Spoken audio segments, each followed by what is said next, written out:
কিন্তু তারা অফিসিয়ালি গণভোটের কথা বললো।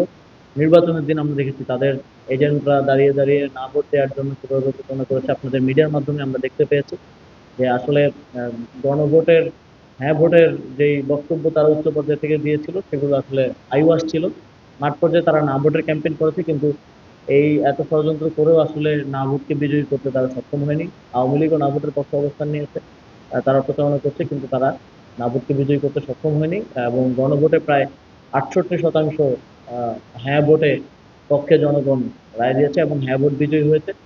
আমরা জাতীয় নাগরিক পার্টির পক্ষ থেকে বলতে চাই যে শপথ গ্রহণের ক্ষেত্রে সকল যারা বা সংসদ সদস্য প্রার্থী হিসেবে নির্বাচিত হয়েছেন, যারা সরকার গঠন করবেন, সকলকে এই জুলাই সনদ, যেটা জনরায়ের মধ্য দিয়ে একটা লেজিটিমেসি পেয়েছে এবং এই গণভোটের লেজিটিমেসি জাতীয় নির্বাচনের লেজিটিমেসি থেকেও বেশি গুরুত্বপূর্ণ বলে আমরা মনে করি। এই তাদের অঙ্গীকার করে সংসদে পা রাখতে হবে যে তারা এই জুলাই সনদ বাস্তবায়ন করবে এবং গণভোটে জনগণ যে রায় দিয়েছে সেই রায়ের প্রতি সম্মান দেখাবে এবং দ্রুত সময়ের মধ্যে বাউন্ড